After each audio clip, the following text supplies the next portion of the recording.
On est toujours dans le cadre de la série Mieux vaut. Voilà, je vous salue à tous, on salue nos auditeurs qui nous écoutent sur notre chaîne YouTube. Dans l'évangile de Marc, à partir du chapitre 9, du verset 42 jusqu'au verset 51, c'est sur ce groupe de versets que le message porte ce matin. C'est Jésus qui parle. Et Jésus va dire, mais si quelqu'un scandalisait un de ces petits qui croient, alors Jésus ne parle pas d'enfants, de petits-enfants, il parle de croyants, donc de gens qui croient et qui sont d'un certain âge, donc c'est les chrétiens en règle générale.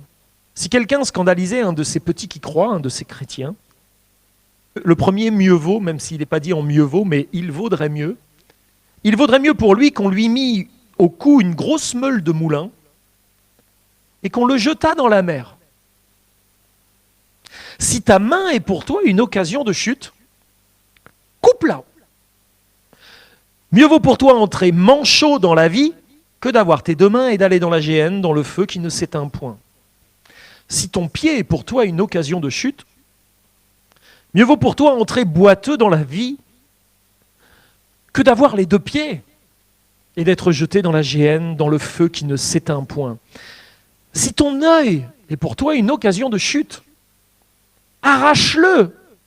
Mieux vaut pour toi entrer dans le royaume de Dieu n'ayant qu'un œil que d'avoir deux yeux et d'être jeté dans la géhenne, où leur ver ne meurt point et où le feu ne s'éteint point.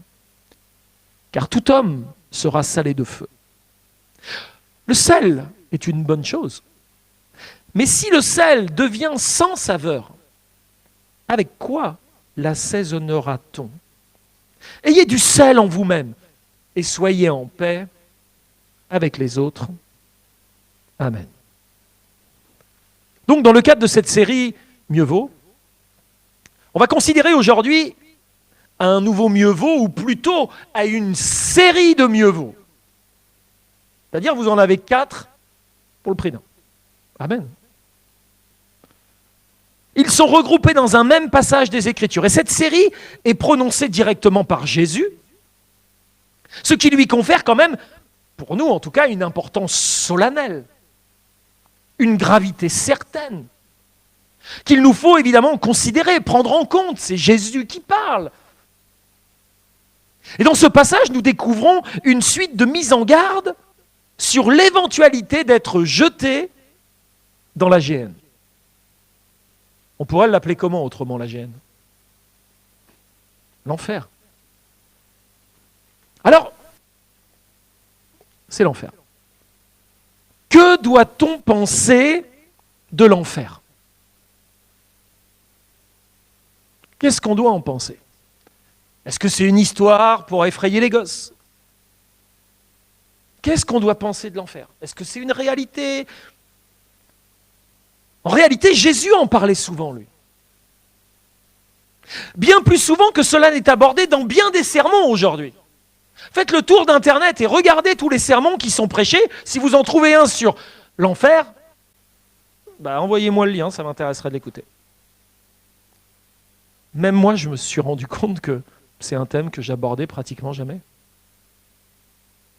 Pourtant, Jésus en parlait souvent, lui.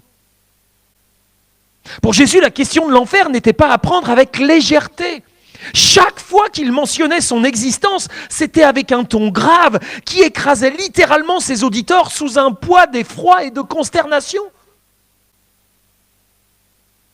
Et si Jésus insistait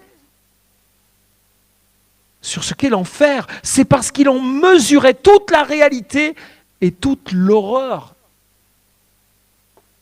R.C. Sproul déclare: c'est parce que Jésus a si souvent parlé de l'enfer que l'Église devrait prendre le concept au sérieux. Au sérieux. Ainsi, chaque fois que le Seigneur en parlait, son enseignement était direct, sans concession aucune. Et on pourrait même parler d'un enseignement radical. Radical. Vous allez beaucoup entendre ce mot ce matin. Tant la manière dont Jésus l'abordait était directe. Pour le Seigneur, parler de l'enfer ne se faisait pas avec modération, avec nuance intellectuelle, ou même finesse diplomatique pour ne pas heurter. Mais quelle place a encore l'enfer dans la pensée chrétienne d'aujourd'hui? Sincèrement. Quelle place? Paul va dire, vous connaissez très bien ce verset, dans 2 Timothée chapitre 4, verset 3, car il viendra un temps, et on peut se poser la question, est-ce qu'on n'y est pas dans ce temps, où les hommes, les femmes, ne supporteront pas la saine doctrine, mais ayant la démangeaison d'entendre des choses agréables, ils se donneront une foule de docteurs, selon leurs propres désirs, en fonction de ce qu'ils ont envie d'entendre. Et ils détourneront l'oreille de la vérité et se tourneront vers des fables. Parler de l'enfer, c'est pas populaire. C'est vraiment pas populaire. C'est le moins qu'on puisse dire. Je sais que mon sermon ce matin n'est pas du tout populaire. Mais en vérité, je m'en fiche. Je ne suis pas là pour être populaire. Nous pourrions même dire que ce sujet est pratiquement devenu tabou. Et même connoté pour certains de has-been. C'est dépasser l'enfer. Bah, c'est un truc des siècles derniers, les gens avaient peur de ça, avec des flammes. Non mais attends, mais c'est has-been, cette notion-là. Considéré même par certains comme le fruit d'un obscurantisme religieux, quelque chose de passéiste. Les gens préfèrent entendre parler de développement personnel, de pensée positive, d'un évangile de prospérité promettant une vie terrestre confortable. Dites-nous des choses qu'on a envie d'entendre, pasteur, s'il te plaît. Encourage-nous, dis-nous qu'on est bien. Parle pas de l'enfer. Tu vas nous plomber pour toute la journée du dimanche avec ça, là. Qui a envie d'entendre parler d'un jugement débouchant sur une éternité de souffrance? Pour tous ceux et pour toutes celles qui vivent dans le péché, loin de la repentance et du salut en Jésus-Christ. Qui a envie d'entendre parler de ça?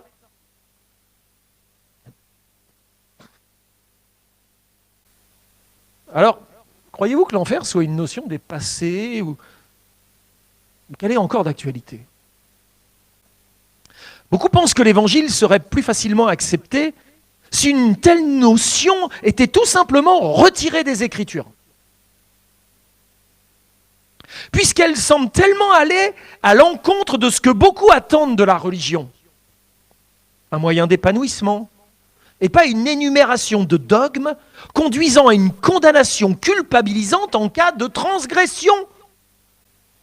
Moi, je veux bien croire, mais pour que ça m'encourage.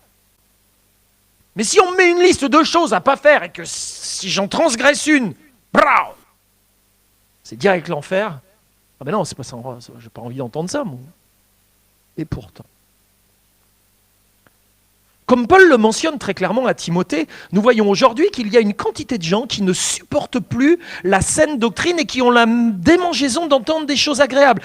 Et nous n'ignorons pas que le thème de l'enfer a toujours été perçu négativement et a même déclenché toutes sortes de passions, d'affrontements.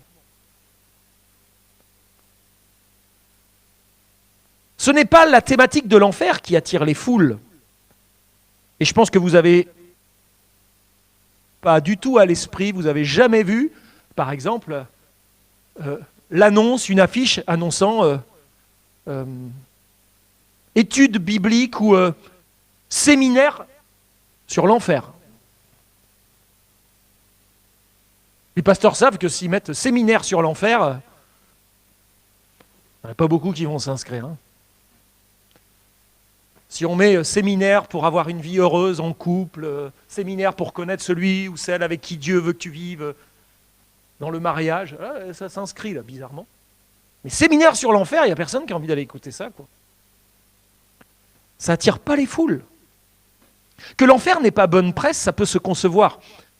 Mais de là à en dénier la réalité, on est sur un autre sujet là. C'est autre chose. Paradoxalement, le monde semble utiliser cette thématique, pourtant sans aucune gêne, pour qualifier certaines soirées mondaines. Ce soir, soirée d'enfer. Le monde utilise l'enfer, le mot enfer, pour faire la pub de ces soirées. Il semble que l'Église, elle, essaye de l'effacer parce que c'est pas trop bien pris quand on parle de l'enfer aux gens.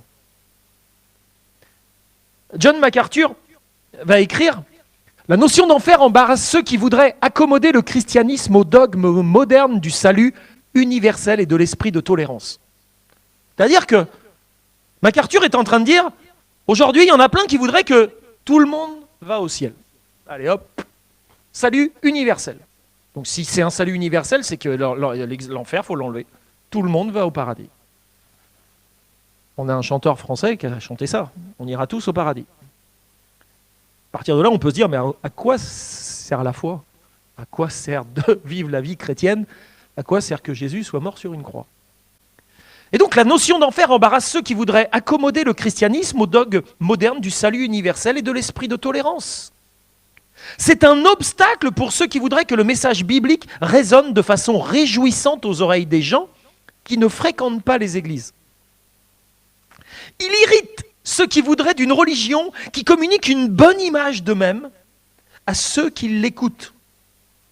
Et il scandalise ceux qui ne se soucient pas de justice et ne craignent pas Dieu tout en désirant une certaine piété, et je rajoute, ayant l'apparence de la piété, mais quelque part en reniant ce qui en fait la force. C'est ainsi que cette thématique a été de plus en plus minimisée, voire même totalement occultée des messages d'évangélisation pendant les derniers siècles. Leur but étant d'insister sur l'amour de Dieu comme pour le disculper de ce qu'il a lui-même déclaré dans sa parole. On va plus insister sur l'amour de Dieu, même dans les cantiques qu'on chante. On insiste plus sur l'amour de Dieu que sur l'enfer promis aux pécheurs qui ne se repent pas. Comme si on voulait... Il ne faut pas que les gens se rendent compte que le Dieu qui est le nôtre, il a quand même promis l'enfer aux pécheurs, quoi. Alors si on veut attirer les gens, il faut qu'on parle d'un Dieu plein de bonté et plein d'amour et pas d'un Dieu qui est capable d'envoyer les gens en enfer pour l'éternité, quoi. Alors on insiste sur l'amour de Dieu presque pour disculper Dieu de ce qu'il a dit. Pire que tout, nous constatons maintenant une poussée idéologique au sein même de ce que je connoterais d'églises pseudo-évangéliques, parce qu'elles ne sont plus que pseudo-évangéliques là, qui s'opposent aux vérités bibliques jugées négatives concernant tout particulièrement le péché et l'enfer. Bah oui, ça va ensemble. Si l'enfer a plus de raison d'être, c'est que le péché, il n'en a plus du tout. Ainsi, la notion de colère de Dieu, effacée. La dépravation humaine, effacée. L'impossibilité des mérites humains pour obtenir le salut, effacée. Le vrai coût de l'expiation de la mort de Jésus sur la croix, effacé. Sont maintenant considérés comme des thèmes que certains appellent négatifs, devant être totalement éradiqués du répertoire évangélique. Si on veut que l'évangélisation marche, on nous dit enlevez ça. Et les gens vont venir. Mais ils vont venir faire quoi? Vous l'avez compris, ils annoncent un évangile sans la croix. Et MacArthur va déclarer défendre ces vertus postmodernes. On n'est plus dans le modernisme, on est dans le postmodernisme. Il n'y a plus de vérité, chacun a sa vérité, pour autant qu'ils se sentent bien. Chacun a sa vérité, tu peux croire dans ce que tu veux, c'est pas grave. Défendre ces vertus postmodernes équivaut à élever la raison humaine ou l'émotion à l'état brut au-dessus de Dieu lui-même. Or, par définition, Dieu n'est pas soumis à aucun jugement autre que lui-même. Le Seigneur définit la justice d'après sa propre nature. Il est saint et il est juste.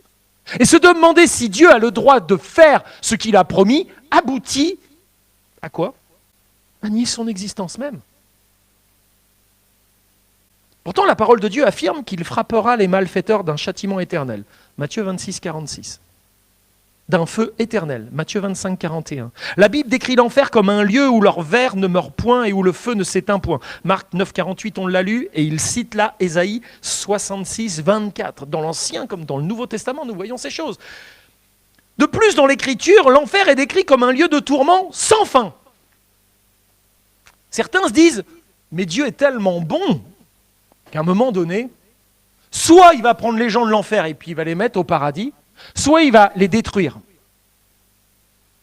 Plus d'existence éternelle. Il ne peut pas supporter, à cause de sa bonté, que des gens souffrent éternellement. Certains théologiens en sont arrivés là, mais ils vont plus loin que ce que l'Écriture dit. Parce que dans Matthieu 26, 46, « Et ceux-ci iront au châtiment éternel, mais les justes à la vie éternelle. » Dans le même verset, il y a 2 fois « éternel ». Les uns dans un châtiment éternel et les autres, les justes, dans la vie éternelle. Et c'est le même mot éternel en grec, c'est aionios, et ce mot est utilisé à la fois pour qualifier le châtiment éternel et la vie éternelle. Ce qui signifie que le châtiment éternel infligé aux coupables durera au moins aussi longtemps que la vie éternelle pour les racheter. Alors soit vous dites que le châtiment de l'enfer a une éternité qui va s'arrêter à un moment donné, mais ça veut dire que votre éternité en tant que chrétien justifié, sauvé par Jésus, aura donc elle aussi une extrémité temporelle. Donc l'éternité n'est plus l'éternité, parce que c'est le même mot. On ne peut pas donner à un mot des sens différents. La manière dont la Bible utilise cet adjectif prouve qu'il ne peut être redéfini ou réinterprété pour s'accorder avec l'idée d'une durée limitée de temps, comme certains le pensent, parce qu'ils ne parviennent pas à concilier l'idée qu'un Dieu plein de bonté puisse ainsi laisser souffrir des âmes éternellement. C'est pourquoi il convient de conserver à l'Écriture toute sa légitimité sans en altérer les contenus, en l'harmonisant avec nos ressentis, nos émotions. Parce que nous, on ne comprend pas comment que c'est possible. Même si tu ne le comprends pas, ce n'est pas grave. Même si tu ne le conçois pas, ce n'est pas grave. Si nous confessons Jésus comme Seigneur, nous devons croire tout ce qu'il a enseigné et tenir compte des nombreux avertissements concernant le châtiment éternel des incroyants. Sproul va dire, vous ne pouvez pas croire en Jésus et ne pas croire en l'enfer, c'est pas possible. C'est pas possible.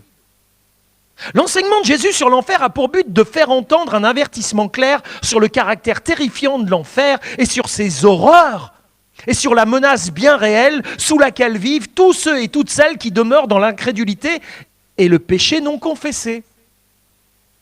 Aussi, ne pas accorder d'importance ou de légitimité aux enseignements de Jésus concernant l'enfer est sans doute le meilleur moyen de mépriser son âme et cette éternité vers laquelle nous allons tous, que l'on soit croyant ou incroyant, les uns vers le châtiment éternel et les autres vers la vie éternelle.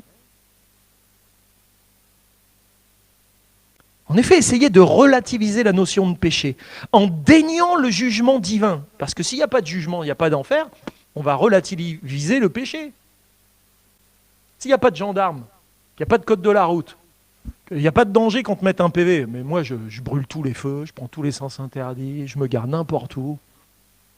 Il n'y a pas de risque. On fiche. Enlevez l'enfer. La notion de péché s'effondre totalement. On dénie le jugement divin et toutes les conséquences du péché. C'est une pure folie que le diable se plaît d'alimenter. Ah oui. Pour lui, c'est le meilleur moyen de nous maintenir hors de la portée de la croix. Et généralement, ceux qui vont dénier l'enfer vont même finir par dénier le diable avec. Mais vous n'allez pas croire au diable quand même. C'est bon pour les gens à la préhistoire, ça. Nous, on est évolués. Le deuxième point de ce message de ce matin, c'est une radicalité logique. Pour Jésus, la réalité du jugement qui pèse sur l'âme des pécheurs et la peine éternelle qui s'y rattache sont d'une telle radicalité que cela réclame un message qui soit tout aussi radical. L'auteur du livre des Proverbes a déclaré dans Proverbe 27-20 « Le séjour des morts et l'abîme sont insatiables ». C'est-à-dire, il n'y a pas de jauge. L'enfer ne dit pas à un moment donné « Stop, on est au max ». Attendez un peu avant d'en envoyer. Nos hôpitaux, ils peuvent arriver au max. Hein. On en entend plein parler, hein, des hôpitaux qui saturent. L'enfer sature jamais. Il dit jamais stop. Ça jauge, allez, vous pouvez en mettre autant que vous en voulez. Tous les jours, il y en a plein qui rentrent dedans. Il est insatiable. Comment faut-il réagir à une telle déclaration ? Hein ?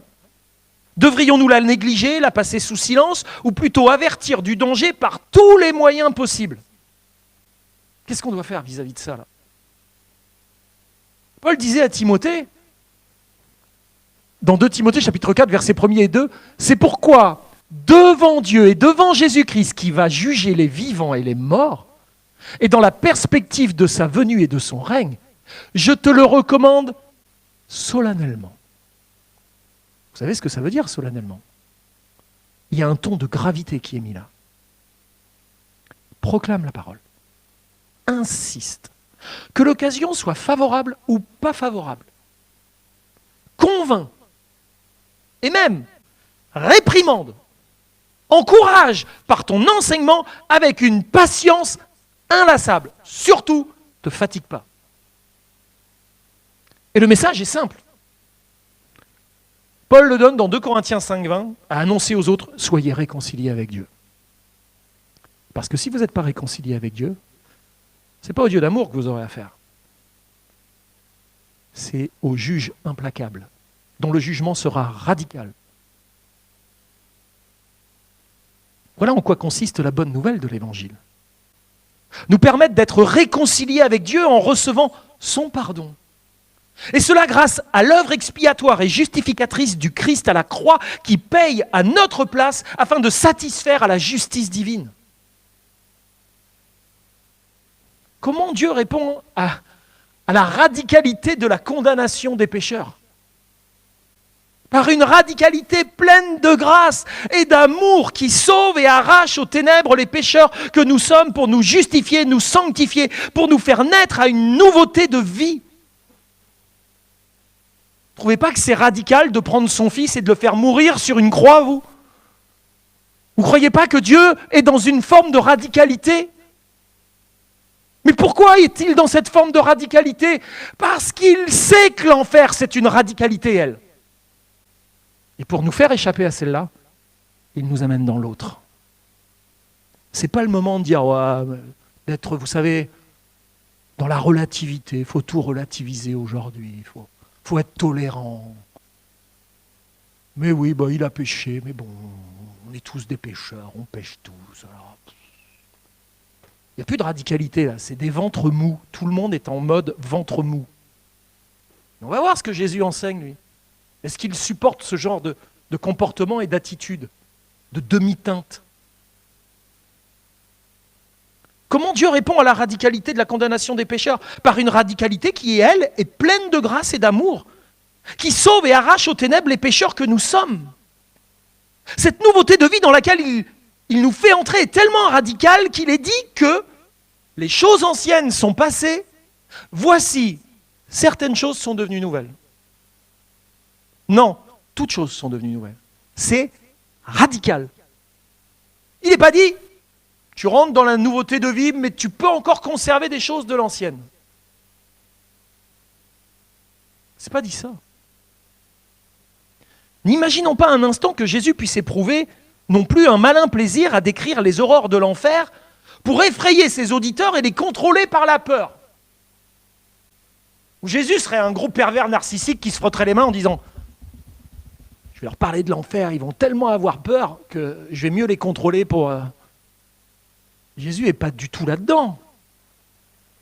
Parce que si telle avait été son intention, juste de manipuler les gens, serait-il allé jusqu'à la croix pour ouvrir en sa chair meurtrie l'accès au pardon du Père en satisfaisant ainsi la justice divine ? Il n'a pas seulement annoncé l'enfer, mais il a donné le moyen de ne pas y aller. Et il a payé cher.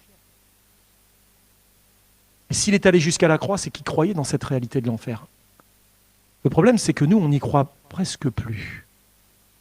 Ce qui fait que la réalité de la croix dans nos vies passe comme ça, là. Si nous considérons qu'à la croix, de Christ, Dieu a pleinement exprimé son saint jugement sur le péché, alors nous réalisons la profondeur de ce que Dieu a réalisé sur le mont Golgotha et nous comprenons en quoi il y a une sainte urgence à considérer le péché dans nos vies. La radicalité de l'enfer, qui est l'issue finale du jugement des pécheurs, est particulièrement illustrée par la radicalité de la croix. C'est parce que notre salut est le résultat d'un engagement radical du Christ en notre faveur que nous sommes appelés à vivre radicalement notre vie pour lui. Aucun de ceux qui prennent Jésus au sérieux ne peuvent adopter une attitude désinvolte. Ce n'est pas possible. Et nous ne pouvons pas penser à l'enfer sans ressentir une profonde responsabilité d'annoncer l'évangile aux perdus, ayant échappé à un tel châtiment. Allons-nous ne rien dire aux autres là, qui y vont tout droit là? Essayons au moins qu'ils détournent la tête de leur direction pour regarder ce vers quoi nous allons, au travers du témoignage qu'on en rend. C'est vrai qu'aujourd'hui, la radicalité renvoie à l'idée d'extrémisme aveugle et mortifère, et déclenchant à juste titre la méfiance. Vous avez entendu, on parle aujourd'hui de nécessité pour certains d'une déradicalisation. Est-ce que demain on parlera des chrétiens en matière de déradicalisation? Ça peut arriver, hein? Mais en réalité, ce n'est pas la radicalité qu'il faut craindre. Parce qu'on fait craindre ce mot-là. Ce n'est pas la radicalité qu'il faut craindre. Mais les desseins, bons ou mauvais, qu'elle est censée poursuivre. Si je poursuis des bons desseins, si je vais dans une bonne direction, si mon but c'est d'aimer les autres, être radical dans mon amour pour les autres, c'est un problème? Bah non. Mais si mon but, c'est pas d'aimer les autres, si je poursuis mon but de manière radicale, là, ça va poser un problème. Eh oui. La radicalité vient amplifier toute bonne œuvre, mais elle amplifie aussi les mauvaises. On peut être très radical dans le bien, mais très radical dans le mal. Elle peut s'enraciner sur le bon arbre qui porte de bons fruits ou sur le mauvais arbre qui porte de mauvais fruits. Alors, sommes-nous à l'abri d'une radicalité déviante? Albert Moller va écrire « L'enfer sera rempli de gens avides de valeurs chrétiennes ».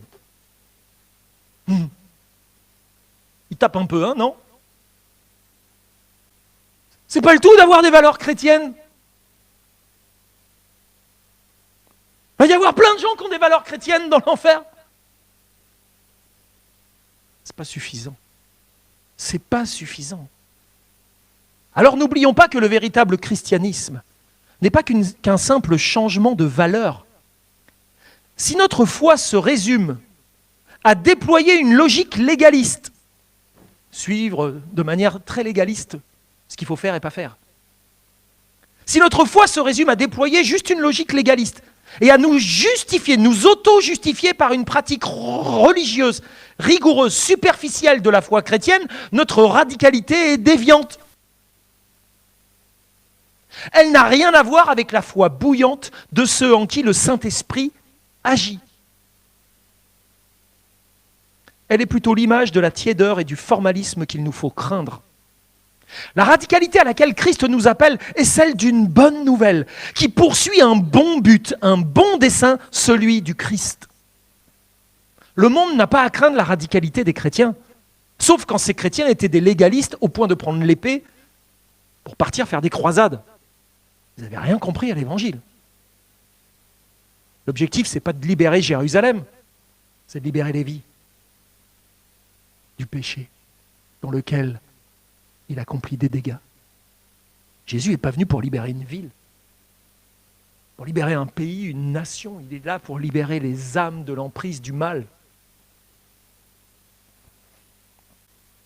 La radicalité à laquelle Christ nous appelle est une bonne nouvelle qui poursuit son but, un bon but, celui du Christ. Et en répondant à l'appel radical du Christ qui consiste à devenir un petit enfant pour entrer dans le royaume de Dieu, nous sommes non seulement appelés à vivre avec un cœur pur, mais aussi à devenir ses serviteurs, les serviteurs du Dieu vivant, afin d'aimer en vérité nos frères, nos sœurs, notre prochain. Ainsi, être un croyant toujours plus radical, c'est être toujours plus pauvre de ce qui n'est pas Dieu dans notre humanité. Je dois devenir pauvre, de plus en plus pauvre, de tout ce qui n'est pas Dieu en moi.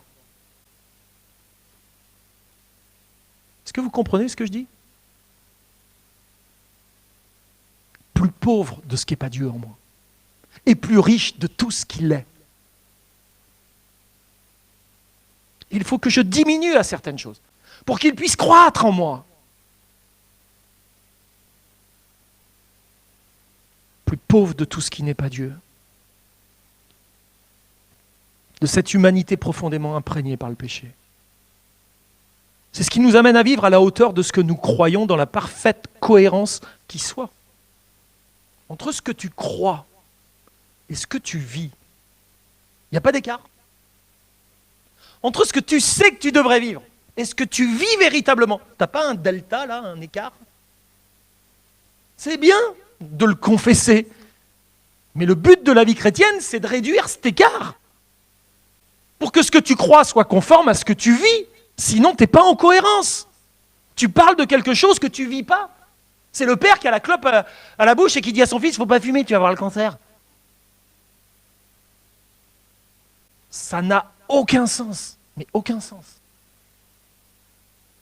Aucun sens.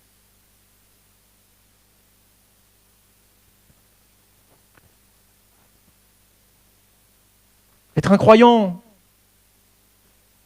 radical, toujours plus radical, c'est être toujours plus pauvre de tout ce qui n'est pas Dieu et toujours plus riche de tout ce qu'il est. Nous n'avons donc rien à craindre et tout à attendre de la radicalité en Jésus-Christ. Oui, le message de l'Évangile contient une véritable radicalité, et on ne peut pas le nier, qui est bien loin des consensus actuels, annoncés par certains et qui vise à plaire au monde pour espérer quoi ? Son approbation et ainsi récolter les fruits du succès. Nous attirons le monde. Parce que quoi ? Parce qu'on a enlevé toute la partie radicale de la foi chrétienne. Du coup, le monde, il n'a plus de problème pour rentrer. Il n'y a plus rien qui le gêne. On ne pointe plus les gens du monde comme des pécheurs qui ont besoin de la grâce. Alors ils viennent quoi ? Ils viennent écouter de la musique, ils viennent chercher une femme, tiens, le gars il n'est pas marié, il se dit, hop, hop, il y a les filles dans l'église, là. Hop, hop, hop, hop, hop. Il écoute la prédication, il n'est même pas gêné par rapport à son péché. Il n'y a plus rien qui le... On ne vient plus pour les bonnes intentions. On n'entend plus les repentances. S'il n'y a plus de repentance, c'est qu'il n'y a plus de conversion, c'est qu'il n'y a pas eu de nouvelle naissance. Il y a un problème quand même. Personne ne se pose la question. À l'époque de Finet, je n'ai pas une affection particulière pour Finet et sa prédication, hein, mais à l'époque de Finet, il y avait ce qu'on appelait les bancs des pénitents. Alors là, vous êtes dans les bancs des pénitents. Hein. C'est-à-dire que quelqu'un qui rentrait dans l'église, il était nouvelle, on lui disait « Ah non, tu ne t'assieds pas dans l'assemblée des saints, tu t'assois sur le banc des pénitents. » Et c'était devant. Le temps que tu ne te repens pas devant toute l'église du péché qui est dans ton cœur, tu ne pourras jamais t'asseoir dans l'assemblée des saints. Imaginez qu'on fasse ça aujourd'hui. C'est pas comme ça qu'on va remplir une église. Sincèrement, je vous le dis. Mais le message de l'Évangile n'a pas pour objectif de recevoir les applaudissements d'une foule rassurée, tandis qu'elle vit en dehors de la volonté de Dieu. L'Évangile doit frapper les consciences, renverser les fausses croyances, dénoncer le péché et annoncer le jugement qui attend tous les pécheurs. Il doit également proclamer le message de la grâce découlant de l'œuvre du Christ à la croix. Ça ne vous choque pas que maintenant dans les églises, il n'y a même plus de croix ? Il n'y a plus de croix. Les églises aujourd'hui, il peut y avoir des slogans, mais pas de croix. Je ne pense pas que cette croix-là, elle a un pouvoir particulier, hein, c'est des bouts de bois, d'accord ? Mais quand même, ça en dit tellement long, tellement, sur le fait qu'on n'est plus réunis autour de ce qu'il faut en de nombreux endroits. C'est un message libérateur, le message de l'Évangile, qui réclame une radicalité à la hauteur des enjeux qu'il annonce. David Platt, il a écrit un livre, je crois que c'est Radicalement Vôtre. Donc c'est pour vous dire où est-ce qu'il en est, David Platt. Il écrit « L'appel à suivre Jésus n'est pas simplement une invitation à prier, c'est une invitation à perdre la vie. »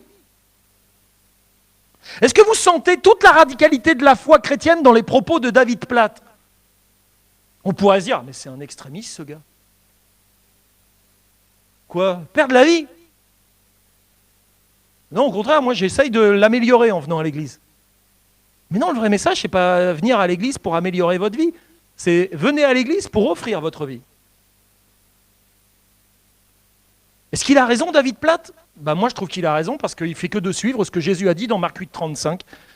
Qu'est-ce que Jésus a dit? Celui qui voudra sauver sa vie, il la perdra en réalité au bout du compte. Mais celui qui perdra sa vie à cause de moi, dit Jésus, et de la bonne nouvelle, sa vie, il la sauvera.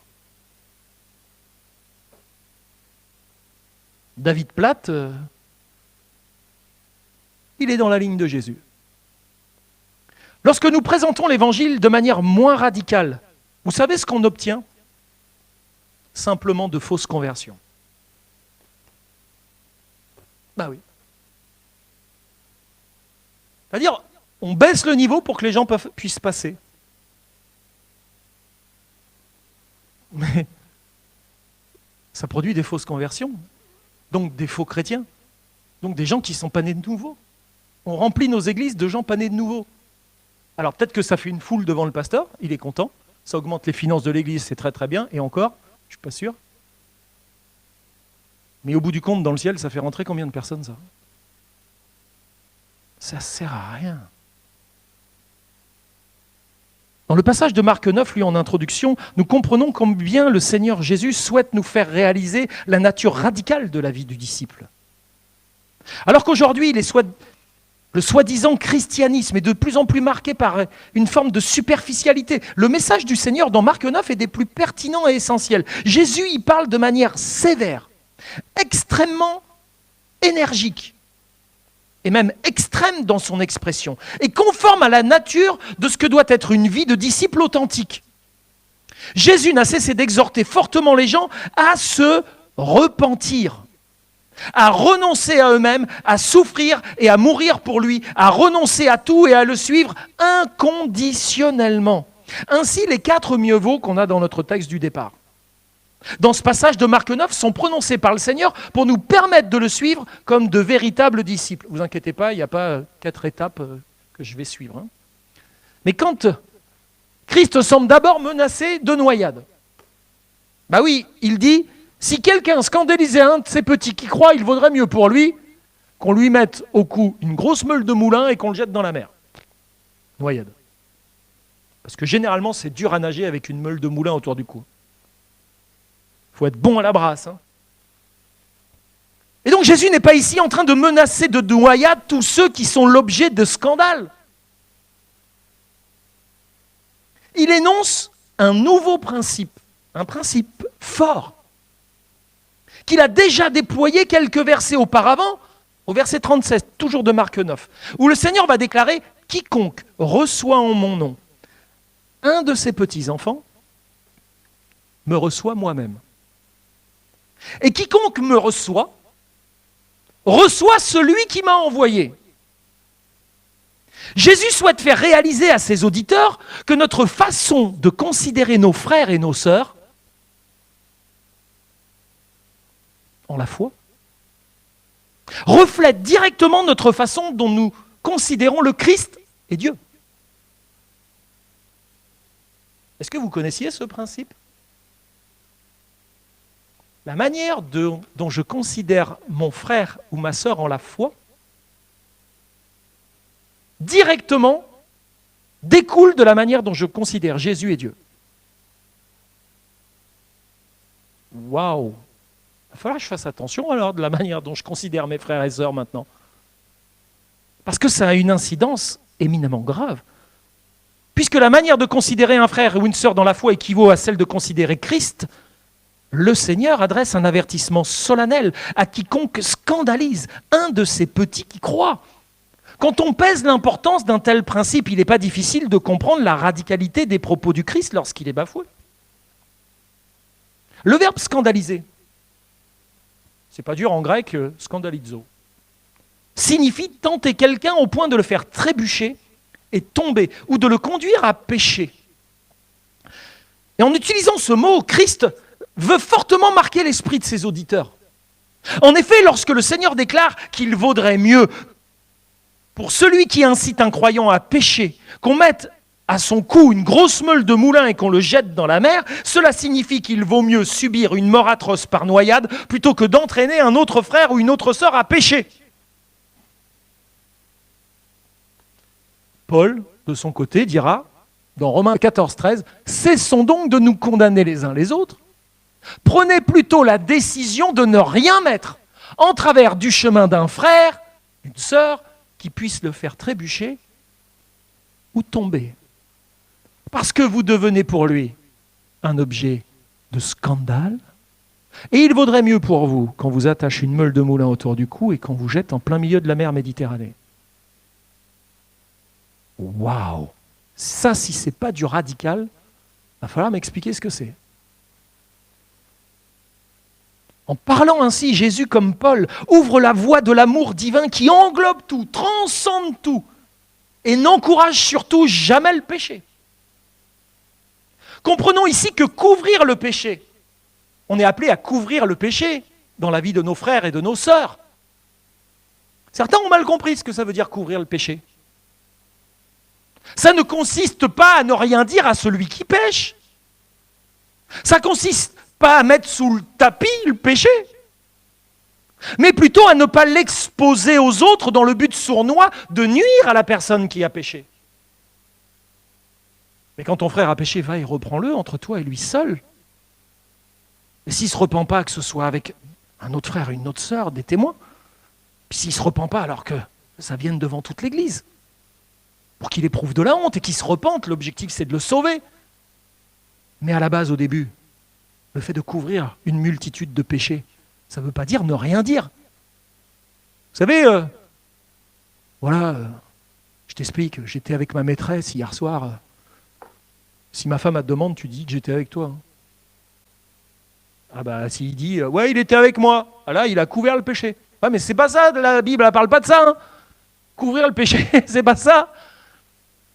Des fois, on comprend un peu mal. Et je pense que là-dessus, il y aurait plein de progrès à faire sur la manière dont on aime nos frères et nos sœurs, alors qu'on sait qu'il y a du péché dans leur vie et qu'on couvre comme on couvrirait un adultère, quoi. L'amour doit nous conduire à pousser les autres à la sainteté et nous permettre d'estimer les autres comme étant au-dessus de nous. Ne nous étonnons pas que Jésus prône un amour si radical. Ce premier mieux vaut est un plaidoyer du Christ pour que les chrétiens s'aiment mutuellement d'amour qui les empêchera de s'induire dans le péché. Le point suivant, c'est la nécessaire amputation. Parce que les autres mieux vaut de notre passage concernent tous et basiquement des amputations nécessaires afin de ne pas aller dans la géhenne. Tu coupes la main, tu coupes le pied, tu arraches l'œil.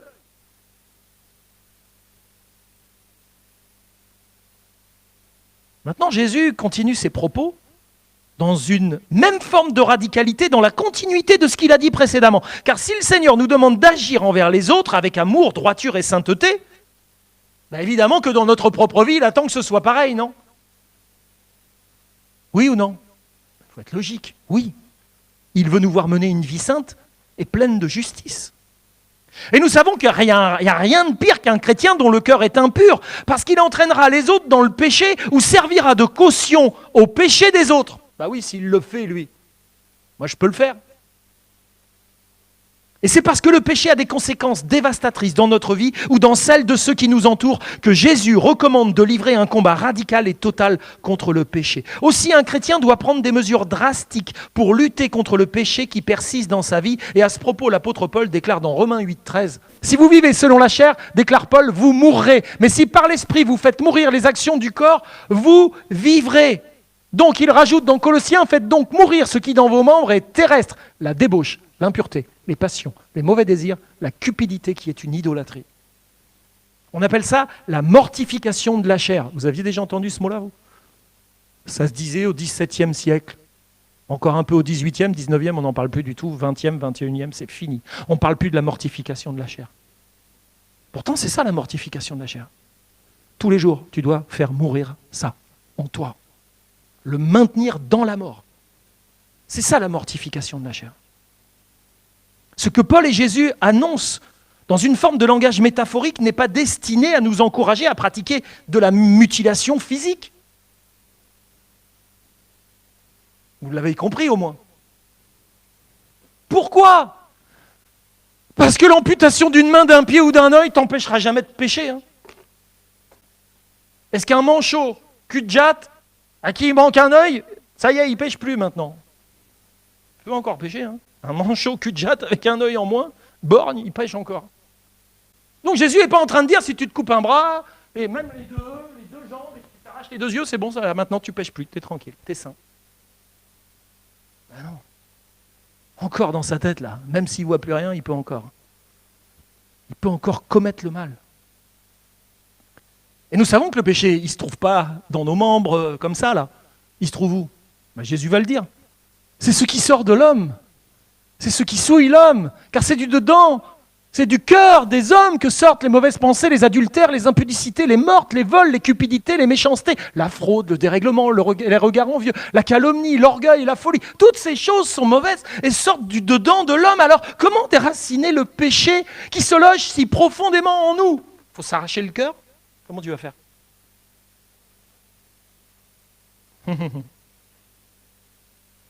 Déjà, il faudrait rétablir la menace de l'enfer.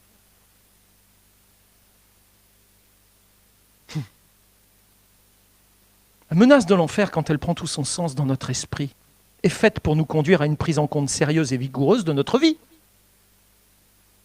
Afin de nous amener à combattre de toute notre force le péché qui s'y trouve encore, sans jamais nous habituer à sa présence ni à le supporter sans rien faire. L'esprit humain est tellement tordu que le temps qu'il ne crache pas le sang, il n'arrête pas de fumer, le gars. Faut qu'on lui dise, monsieur, vous avez une tumeur. Ah ouais, je vais arrêter de fumer là. Le temps que ça passe, ça va quoi. Tant qu'il ne se passe rien, continuez à jouir du péché. Mais le message de l'enfer est là pour nous aider à prendre conscience que c'est là que nous allons. Hein. Là, même si on n'y est pas encore, en rapport du péché, le jugement est déjà sur nous. Et l'annonce du message de l'enfer aux gens qui se perdent est le meilleur moyen de leur disposer le cœur favorablement à recevoir le message de l'Évangile, qui est la bonne nouvelle pour les pécheurs. Mais il faut leur donner à réaliser où ils vont s'ils ne bougent pas de leur position. Et c'est tellement grave. Et quand je vous dis, je ne sais pas si je suis à la hauteur de ça, et si mon message est à la hauteur de vous aider à comprendre ça, et la gravité des propos, je suis tellement triste si je passe à côté. Tellement triste.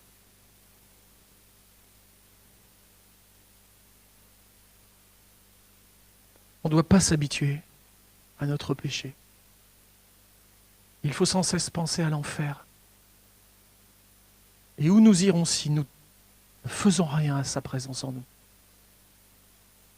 Et en mentionnant les différentes parties du corps, la main, le pied, l'œil, le Seigneur veut nous montrer que le péché est en réalité dans tous les aspects de notre vie. Il est là où nous allons, avec nos pieds. Et dans tout ce que nous faisons, dans tout ce que nous touchons avec nos mains, dans tout ce que nous regardons avec nos yeux, il est là, tout le temps là. Il imprègne tout, il déforme tout, il souille tout ce qui est pur, il rend nauséabond la moindre parcelle de notre vie quand il s'y manifeste. Il a une odeur tenace, celle de la pourriture des enfers. Et il y en a encore qui disent « Mais moi je l'aime bien mon péché. » Mais tu pues. Tu ne te rends pas compte que tu pues ? Comment tu peux aimer un truc qui pue ? Il y a bien que toi qui ne le sens pas. On devrait le haïr. Si on avait vraiment la vision de ce qu'est l'enfer, on devrait le haïr. Mais vraiment d'une sainte haine. Quel choix avons-nous devant la gangrène d'un de nos membres ?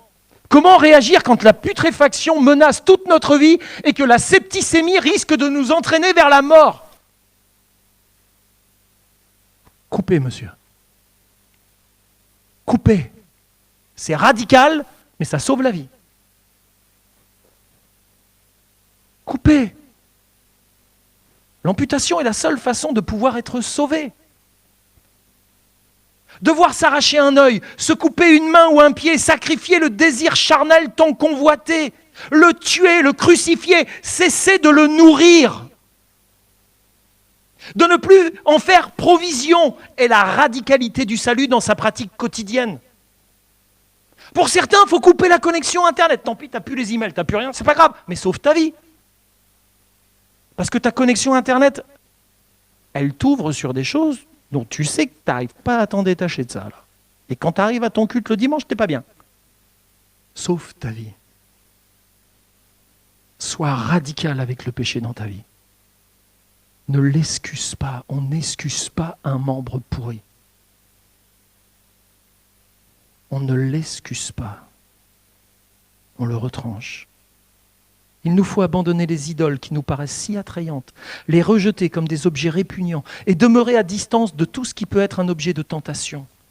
C'est cela un moyen de vivre l'amputation. C'est un appel à la pureté et à la sainteté. Mon message n'est pas populaire, je le sais. Ce n'est pas un appel à ressembler au monde sous prétexte de mieux se faire accepter par lui pour mieux transmettre notre foi. Ressemblons-leur, faisons ce qu'ils font, parlons comme ils parlent, soyons d'accord avec ce qu'ils pensent, pour qu'on puisse leur transmettre notre foi. Mais un tel prétexte, en réalité, n'est qu'une excuse pour continuer à satisfaire notre chair, en réalité. Prenez un vêtement blanc, trempez-le dans la boue. Qu'est-ce qui va se passer? Est-ce que la boue va être purifiée ou est-ce que le vêtement va être sali? Nous, on pense qu'en tant que chrétien, avec notre beau vêtement blanc, on peut aller dans la boue et on va la purifier. Mais Jésus ne nous a pas dit plongez dans le monde, nagez dans le monde, faites comme les gens du monde et vous verrez, le monde va se sanctifier parce que vous êtes au milieu. C'est pas du tout ça, c'est pas ça qu'il nous appelle. Il nous a pas dit non plus d'aller s'enterrer dans un endroit fermé et clos, un cloître ou je sais pas quoi, un monastère. Non, on est dans le monde mais on n'en fait pas partie. On doit briller au milieu des ténèbres. Le monde a besoin de notre témoignage, mais pas de notre assimilation à lui-même. Rappelez-vous, si le sel perd de sa saveur, avec quoi le lui rendra-t-on? Et trop de chrétiens portent encore sur eux l'odeur des fumées infernales et de la mort, alors qu'ils devraient répandre autour d'eux la bonne odeur du Christ et de sa sainteté. Pour Jésus, le message est radical, car il est essentiel que la partie gangrénée soit retirée pour la survie du corps. Et la blessure incurable doit être retirée, sinon les parties saines seront corrompues. Et il nous faut effectivement souffrir afin d'éviter la ruine. Et pour cela, nous devons renoncer à soi, afin qu'il ne soit pas entièrement détruit. Nous sommes bien loin des notions progressistes du développement personnel, non? Là, je suis très loin. Là, mais alors là, loin. Il faut que cette vie découlant du ciel se déverse dans les moindres parcelles de notre être. Vous savez, comme la chimiothérapie rentre dans les veines d'une personne qui a le cancer. Voilà comment on doit appliquer la vie spirituelle à notre vie. C'est une question de vie ou de mort. Si tu es en bonne santé, qui va aller à Paoli Calmette en disant « S'il vous plaît, allez, faites-moi une petite chimio ». Mais si on vous dit « Monsieur, madame, vous avez une tumeur cancéreuse en vous », il n'y a que la chimio qui peut vous sauver la vie. Crois-moi, tu y vas la boule au ventre. Quand on te pose la perf et qu'on te dit on va t'envoyer cette saleté-là dans les veines, et qu'on te dit t'as que ça, t'as pas autre chose. C'est une question de vie ou de mort. Tu sais que tu vas perdre tes cheveux, tu vas perdre tes cils. Tu sais que peut-être même tes ongles vont sauter en l'air. Que tu vas plus arriver à digérer. Tu vas vomir tout ce que tu manges. Tu vas sentir sa brûlure dans toute ta vie. Mais tu vas le faire parce que tu veux vivre. Le péché, c'est pire qu'un cancer en nous. Et la grâce que Christ nous donne n'a aucun effet indésirable. Aucun. Mais quelle gloire d'avoir le sang du Christ qui peut couler dans nos veines et nous purifier de tout péché. Sans aucun effet indésirable. Aucun. La souffrance, c'est lui qui l'a prise. La différence avec la vie de l'esprit, c'est qu'elle n'a aucun effet indésirable, à part celui de rendre la chair sans force pour permettre à l'esprit de triompher. La chair doit donc être sacrifiée, afin que nous puissions entrer dans la vie. La mort à soi-même n'est pas un concept dépassé, c'est la réalité incontournable qui permet à la vie de Christ de prendre toute la place en nous et à la régénération par l'Esprit de s'accomplir pleinement afin d'en porter les fruits de la repentance. Et Jésus nous demande de prendre des mesures radicales et sévères contre tout ce qui nous empêche de poursuivre la sainteté, la justice et la pureté tout au long de notre vie chrétienne. Et David Platt va dire, quelque part, il parle à nous, les chrétiens, quelque part sur notre chemin, nous avons manqué de ce qui est radical dans notre foi et nous l'avons remplacé par ce qui est confortable. On a pris ce qui devait être radical, on l'a enlevé, on a pris ce qui était confortable. Ça vous parle ça ? On veut du confort, pas de la radicalité. Nous nous plaçons pour un christianisme qui tourne autour de nous. On ne vient pas donner un culte à Dieu, rendre un culte à Dieu, on vient prendre notre culte. Tout tourne autour de nous. Je viens chercher une touche de Dieu. Puis je ne suis pas content si je n'ai pas ressenti un truc. Je viens chercher quelque chose. Mais non, quand tu viens à l'église, tu ne viens pas chercher quelque chose, tu viens te donner en sacrifice. Tu rentres dans le troupeau de la multitude des hommes, un troupeau d'hommes qu'on amène à Jérusalem. Je viens me donner au Christ. Je lui donne ma vie parce que j'ai compris qu'il m'a donné la sienne, parce qu'il m'a sauvé. Je suis un évangélique, ma vie n'est pas centrée autour de moi. Elle est centrée autour du Christ, que je loue et que j'adore en lui offrant toute ma vie. C'est ça la vie chrétienne, c'est pas autre chose. Ça tourne autour de nous-mêmes lorsque le message central du christianisme, alors ce message c'est « abandonne-toi ». C'est ça le message du christianisme. Et il rajoute en clair, une relation avec Jésus exige une dévotion totale, supérieure et exclusive. On vit de plus en plus dans un monde inclusif. Non ? On parle de l'inclusivité, il faut intégrer tout le monde. Sans différenciation. Donc aujourd'hui, on efface toutes les différenciations pour mieux inclure. Mais l'évangile, il ne parle pas d'un message inclusif, il parle d'un message exclusif. Il ne faut pas se tromper, attention, le monde est en train de partir dans une dérive terrible d'indifférenciation. Nous sommes appelés à faire la différence, déjà par notre propre vie. Déjà, petit à petit, au travers des émissions, des films, de ce qu'on dit à nos enfants à l'école, etc., etc. On va vers l'indifférenciation. Si tu veux être une fille, tu es une fille, alors que tu es un gars, si tu es un... Oh, plus de différence. Hop, on efface tout. On est inclusif. Pour conclure, une dernière touche de sel, si vous me permettez. Parce qu'après avoir énuméré les mieux vaut, qui nous montrent l'importance de la radicalité de la foi chrétienne, mais une bonne radicalité, pas une radicalité qui nous dit qu'il faut tuer les gens. Jésus conclut au verset 49 à 51, « Car tout homme sera salé de feu. Le sel est une bonne chose. Mais si le sel devient sans saveur, avec quoi l'assaisonnerez-vous ? Ayez du sel en vous-même, soyez en paix les uns avec les autres. » Dans les rites sacrificiels de l'Ancien Testament, il faut le savoir, on ajoutait du sel. Surtout sur les offrandes végétales. Pourquoi ? Parce que le sel est un conservateur. Et donc on ajoutait du sel, qui est un conservateur au sacrifice qui était offert comme symbole de l'alliance permanente de Dieu. Le sel symbolisait donc la fidélité permanente de Dieu. Ainsi, nous devons également offrir notre vie à Dieu en sacrifice permanent et durable.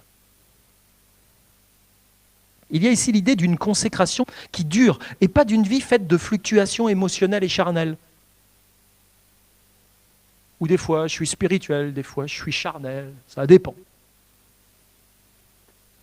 Paul va dire dans Romains 12:1, « Je vous exhorte donc, frères, par les compassions de Dieu, à offrir vos corps comme un sacrifice vivant, saint et agréable à Dieu, ce qui sera de votre part un culte raisonnable qui n'a pas lieu tous les dimanches, mais tous les jours. » Et il faut savoir que le sel qui était récolté auprès de la mer Morte en Israël était contaminé avec du gypse. Et si l'on débarrassait pas correctement le sel du gypse, ce sel pouvait perdre son rôle de conservateur. Et redevenir ainsi insipide. Qu'est-ce qu'on pouvait en faire? Rien, juste le jeter par terre. Il ne pouvait même pas fertiliser, rien, il ne servait à rien. Et le commandement Jésus, ayez du sel en vous-même, est donc un appel à quoi? À une radicalité, à se débarrasser de tout ce qui pourrait nous amener à ne plus être les chrétiens que nous devons être. C'est un appel à une obéissance radicale, à une vie pieuse, sainte, préservée par la justice. Je lisais hier que la prédication de l'Évangile a pour but, vous savez quoi? De façonner la foi des croyants. J'ai un poids sur moi, avec mon message, de devoir tailler votre foi au travers de la prédication. Et voilà pourquoi je me dis, mais est-ce que Seigneur, je parle bien et suffisamment pour qu'ils comprennent, pour que leur foi soit assez bien taillée, pour qu'ils prennent les mesures nécessaires qu'ils doivent prendre dans leur vie. J'ai un poids sur moi, je prie pour qu'il me quitte quand j'aurai fini de prêcher. Mais en tout cas, il est là. Et je me dis, mais Seigneur, il faut qu'ils comprennent. Et je ne sais pas comment faire. Et j'ai besoin du Saint-Esprit. Et si la prédication d'Edwards peut encore en rajouter, parce qu'elle est largement meilleure que la mienne, mais lisez-la s'il vous plaît. C'est tellement grave. Le poids est tellement sur mes épaules de pasteur, c'est tellement grave ce que je vous dis. Mais prenez-le avec sérieux, prenez vos vies avec sérieux. Comment échapperas-tu à un tel jugement si tu méprises le salut du Christ dans ta vie? Tu ne te rends pas compte. Tu ne mesures pas. Tu vis comme un inconscient. Dans le Titanic, ils allaient couler, ils jouaient du violon. On est aussi fous. On pense que rien ne va nous arrêter. Et ta vie s'arrêtera. Peut-être tout à l'heure, peut-être ce soir, peut-être demain, je ne sais pas quand. Mais ne néglige pas un si grand salut. Pouvons-nous recevoir tous ces mieux vaut du Christ ce matin avec un cœur disposé, en comprenant la menace qui pèse sur ceux et celles qui négligent ces choses? Et je demande au secours John Murray qui va dire, en dehors de la régénération, notre pensée de Dieu, de nous-mêmes, du péché et de la justice est radicalement pervertie. Il y a deux formes de radicalisation, celle-là. Nous sommes entièrement pervertis, même par rapport à notre pensée de Dieu, de la justice, en rapport du péché dans nos vies. Par contre, la nouvelle naissance, elle change nos cœurs et nos esprits. La régénération change nos cœurs et nos esprits. Il les renouvelle radicalement. Et là, c'est une autre radicalité. À une radicalité en correspond une autre. La radicalité du péché dans notre vie qui nous amène à faire ce que même on n'a pas envie. C'est très radical le péché dans notre vie. Il nous fait nous faire du mal à nous et aux autres. Pour s'opposer à cette radicalité-là, il faut l'autre radicalité qu'on ne peut pas aller chercher par une pratique religieuse. Il faut que le Saint-Esprit fasse son œuvre en nous, qu'il nous régénère et qu'il nous fasse entrer dans cette nouvelle forme de vie. Il en résulte un changement radical dans nos pensées et dans nos sentiments. Les choses anciennes sont passées, toutes choses sont devenues nouvelles. Il est très important de noter que la foi qui mène au salut est la foi qui s'accompagne de ce changement de mentalité et d'attitude. Jésus va dire, ne croyez pas que c'est radical? Si tu préfères ton père, ta mère, tes frères, tes sœurs, à moi, tu n'es pas digne de moi. Bah! Pas radical ça? Tout ce que tu préfères dans ta vie, tout ce qui fait que tu as honte de témoigner de moi. Si tu as honte de moi, j'aurai honte de toi. Ne croyez pas qu'il est radical, Jésus, vous? Vous croyez que c'est un petit Jésus tout gentil, qui est plein d'amour et qui vous prend dans les bras, qui vous fait des petits bisous? Ce n'est pas le Jésus qui est dans l'Évangile. Il va falloir le remettre à sa juste place. Oui, il est plein d'amour. Oui, il est lent à la colère. Mais quand il aura atteint la limite de sa colère, croyez-moi, vous savez ce qui va se passer? Je vais vous le lire. Mais avant, permettez-moi de vous poser une question. Êtes-vous dans la radicalité pervertie qui découle d'une vie de péché, ou dans la radicalité sainte d'une vie conduite par l'Esprit où règne l'amour, la pureté et l'obéissance? Alors pour clore le passage, ou le partage plutôt, juste vous lire Acte 17, 30 à 31 dans la traduction Parole vivante. Mais Dieu, dans sa bonté, ferme les yeux sur ces temps d'ignorance où les hommes ne savaient rien de lui. Il y a eu une période dans l'histoire de l'humanité où les hommes ne savaient rien de Dieu. Et donc Dieu, dans sa bonté, qu'a-t-il fait? eh bien, il a fermé ses yeux sur ces temps d'ignorance. Mais aujourd'hui, et aujourd'hui, c'est pas juste aujourd'hui, hein. Le aujourd'hui, là, il date d'un paquet d'années, hein. Donc on en fait partie. Aujourd'hui, par contre, il fait annoncer à tous les hommes, les femmes, en tout lieu, qu'ils doivent changer. L'annonce est faite. Et ça fait des centaines et des milliers d'années que l'annonce, elle est faite. Elle est répétée tout le temps. Et elle est encore répétée en ce lieu ce matin. Vous devez changer. Il a en effet déjà fixé un jour où il jugera le monde entier en toute justice. Il a désigné comme juge suprême un homme qu'il a lui-même accrédité.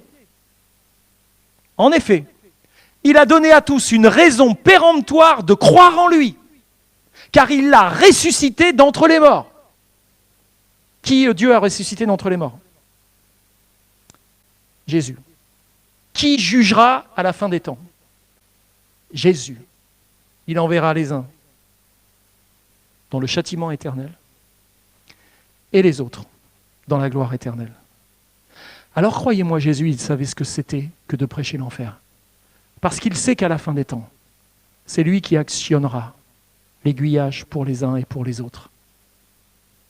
Nous devons prendre avec considération ce message de Jésus et de regarder dans quelle radicalité il nous appelle. Pas la radicalité d'un légaliste qui s'attache aux formes, mais dans la radicalité d'un vrai chrétien qui va aller dans les profondeurs de son cœur pour arriver, avec l'aide de Dieu et sa parole, à faire ressortir tout ce qui doit sortir. Et dans son comportement avec les autres, à être plein d'amour, mais aussi plein de droiture et de justice, comme Dieu l'est. Comme il l'est. Père, je te prie de bénir mes frères et mes sœurs, tous ceux qui ont été à l'écoute du message de ce matin, ceux qui l'écouteront sur Internet. Seigneur, bénis toute cette journée et toute cette semaine qui vient, au nom de Jésus. Amen. Dieu vous bénisse. Un bon dimanche à chacun.